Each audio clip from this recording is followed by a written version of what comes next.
अस्सलाम वालेकुम बच्चों, आज हम आपको बताएंगे क्वेश्चन नंबर बुक D1 का एक्सरसाइज 1A क्वेश्चन नंबर 9 का पार्ट बी है।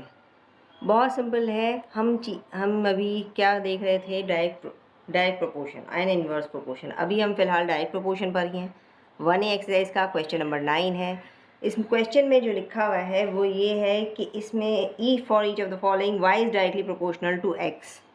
ये हमेशा याद रखना, कोई भी आपको टेबल दी हुई हो उसमें ये जो मेन चीज़ है ना, y is directly proportional to x, ये लाजमी लिखा हुआ होगा। या तो x is directly proportional to y होगा या फिर y is directly proportional to x होगा।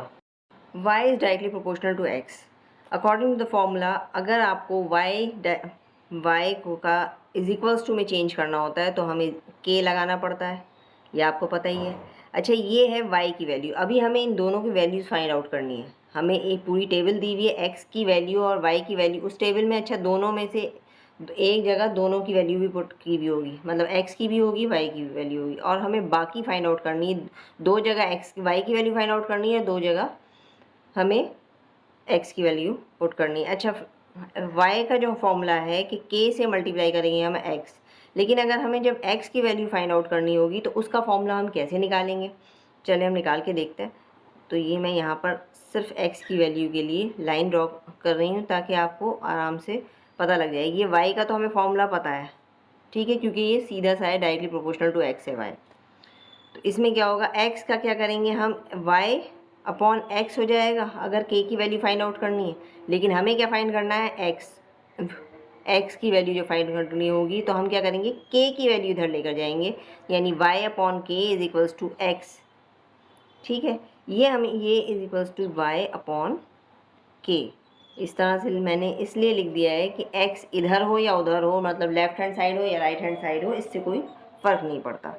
तो सबसे पहले हमें क्या फाइंड आउट करनी है, इन दोनों का रेशो निकालने के बाद हमें k की वैल्यू फाइंड आउट करनी है। इसमें से कहीं भी हमें k की वैल्यू नहीं दी हुई है, ठीक है। चले, अब आपको दिया हुआ है, सबसे पहले हमें दी हुई है y की वैल्यू क्या है, 3.6, ठीक है, जो हमें टेबल के अकॉर्डिंग टू टेबल दी हुई है, और x की वैल्यू है इसमें 3। तो k का फॉर्मूला तो हमें पता ही है, k is equals to y upon x बन रहा है ना, क्योंकि y is directly proportional to x है। ये मैं आपको इस तरह से भी लिख के दिखा देती हूँ, y अपॉन एक्स। अच्छा, 3 1 ज़ा 3, 3 12 ज़ा 36 होता है, तो 1 पॉइंट, क्योंकि यहाँ पर पॉइंट है 1.2 लिख देती हूँ मैं। तो k की वैल्यू क्या होगी, k इज इक्वल्स टू 1.2। अच्छा, ये कांस्टेंट रहती है ये वैल्यू, ये चेंज नहीं होगी, x और y की वैल्यू चेंज होती रहेगी। अब हमारा फर्स्ट पार्ट आता है जिसमें हमें x की वैल्यू गिवन है, ठीक है, y की वैल्यू हमें फाइंड आउट करनी है। तो हमारा y का फॉर्मूला क्या था, सिंपल सा था, y is equals to k multiply by x, k x था। तो k की वैल्यू क्या थी, 1.2 मल्टीप्लाई बाई 2, x की वैल्यू 2 है ना, तो क्या होगा, 2 2 ज़ा 4, 2 1 ज़ा 2, 2.4, यानी कि हमारी y की फर्स्ट वैल्यू निकल के आती है 2.4। सेकेंड पार्ट में हमें दिया हुआ है, फिर हमें y की वैल्यू फाइंड आउट करनी है। तो x की वैल्यू क्या दी हुई है हमें, 5.5, y की वैल्यू हमें फाइंड आउट करनी है, ठीक है। तो अब x की वैल्यू जब हमें फाइंड आउट करनी है, y की वही फॉर्मूला हम अप्लाई करेंगे, kx, एम आई राइट। तो k की वैल्यू क्या है हमें 1.2 मल्टीप्लाई बाई y की वैल्यू क्या है 5, x की वैल्यू क्या है 5.5। तो इसका आंसर क्या आएगा, 6.6। ये मैंने तो करा हुआ है पहले से, लेकिन मैंने आप खुद करके देख लेना, आंसर यही आएगा। अच्छा, थर्ड पॉइंट क्या है, थर्ड जो है हमें वैल्यू दी हुई है। थर्ड में अब हमें क्या करना है, अब हमें फाइंड आउट करनी है x की वैल्यू। क्या फाइंड आउट करनी है, x की वैल्यू फाइंड आउट करनी है, ओके। तो अब x की वैल्यू फाइंड आउट करनी है, तो x को हम लगाएंगे question mark, y is equals to क्या है 9.6, ओके। अब हमें क्या फॉर्मूला पुट करना था, इसमें हमारा क्या फॉर्मूला बनाया था मैंने अभी, x is equals to y upon k, ठीक है। तो x की वैल्यू यहाँ हम लिख रहे हैं और y की वैल्यू क्या होगी 9.6 अपॉन 1.2। अच्छा, मैं पॉइंट से पॉइंट कैंसिल इसलिए कर देती हूँ ताकि ईजी हो जाए, ठीक है। पॉइंट से पॉइंट मेरा सिर्फ इस वजह से कैंसिल होता है कि आप लोग अक्सर पॉइंट से पॉइंट, हमें डर लगता है पॉइंट को देख के ना, अक्सर बच्चे कन्फ्यूज हो जाते हैं। तो इसमें क्या है, 12 वन ज़ा 12, 12 एट ज़ा 96। जिसे 12 का टेबल आता होगा उसे बहुत ईजी होगा, अदरवाइज़ आप डिवाइड करके भी देख सकते हैं। तो x की वैल्यू क्या है, फर्स्ट उसमें टेबल में क्या आएगी, x की वैल्यू आएगी 8।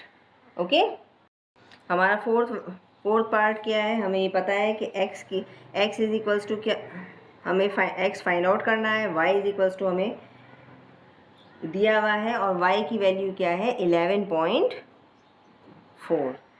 ठीक है, और x का क्या फॉर्मूला हमने बनाया था, x is equals to y upon k की वैल्यू हमें पता है 1.2 है, 11.4 एंड और ये है 1.2। अच्छा, पॉइंट से 1.2 है तो पॉइंट से मैं फिर पॉइंट कैंसिल कर रही हूँ तो ये हो जाएगा 114/12। अच्छा, वैसे इसको डिवाइड करके मैं आपको दिखा देती हूँ। देखो, इसे 12 से हम डिवाइड करेंगे 1114, तो अब ये बताओ कहाँ से आएगा 1114 कहाँ पर आएगा, 9 तक आएगा ना, क्योंकि 120 तक तो हमारा 10 जाएगा, लेकिन ये 1114 सबसे छोटा क्या 108 आता है, 12 9 का। तो हमने इसे माइनस किया, माइनस करने का 14 माइनस 8 क्या हो जाता है, 6 हो जाता है। अब 6 से क्या होगा, हम क्या लगाएंगे, पॉइंट लगाएंगे तो क्या बनेगा, लगाएंगे 60। अब 12 5 का कितना होता है 60।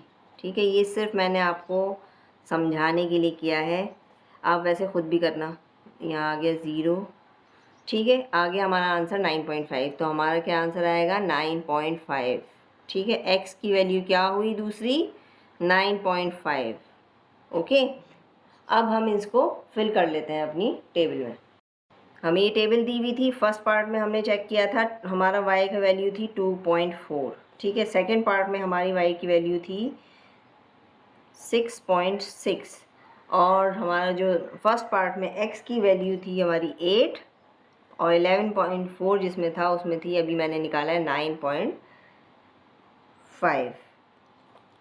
आई होप आपको ये चीज़ समझ में आई होगी, क्वेश्चन समझ में आया होगा। बहुत इजी है, बहुत सिंपल है। प्लीज़ बेटा, आप लोग हमेशा इसको रिवाइज़ करना, कोशिश करना। कोई प्रॉब्लम हो तो मेरे साथ ज़रूर शेयर करना।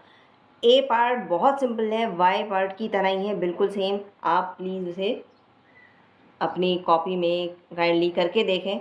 नहीं समझ में आता या कोई प्रॉब्लम होती है तो मुझसे डिस्कस करें, I will help you. Thank you very much. Video अच्छी लगी तो काइंडली शेयर कीजिएगा एंड सब्सक्राइब कीजिएगा। Thank you very much.